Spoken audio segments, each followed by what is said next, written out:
Jean-Baptiste, Olivier, puis Nathalie Goulet. Et nous vous donnons la parole pour les réponses. Merci, Monsieur le Président. Monsieur le Premier ministre, alors bon, il n'y a pas de confusion, hein, chers collègues communistes.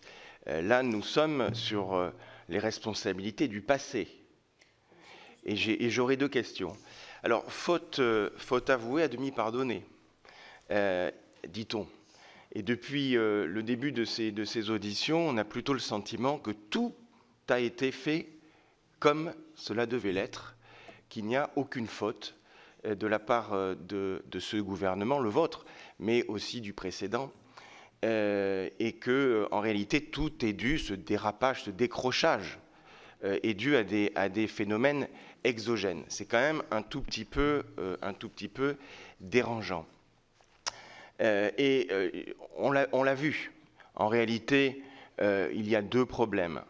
Il y a une loi de finances pour 2024 qui a été mal ficelée, et on va le dire gentiment, sur des éléments trop ambitieux, on va dire ça comme ça, mais c'est le Haut Conseil des finances publiques qui déjà s'en étonnait, on va le dire aussi dans ce langage châtié.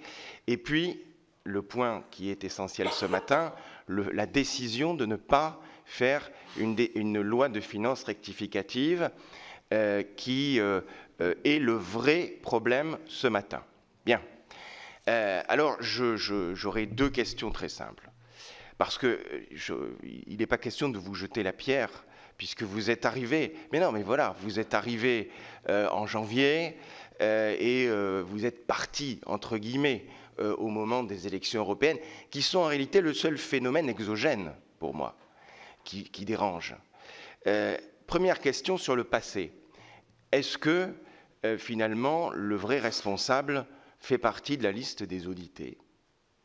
Et deuxième question sur l'avenir, alors là je m'adresse au président du groupe Ensemble pour la République, est-ce que vous allez vous engager à soutenir fortement les efforts courageux du gouvernement Barnier pour réparer les dégâts?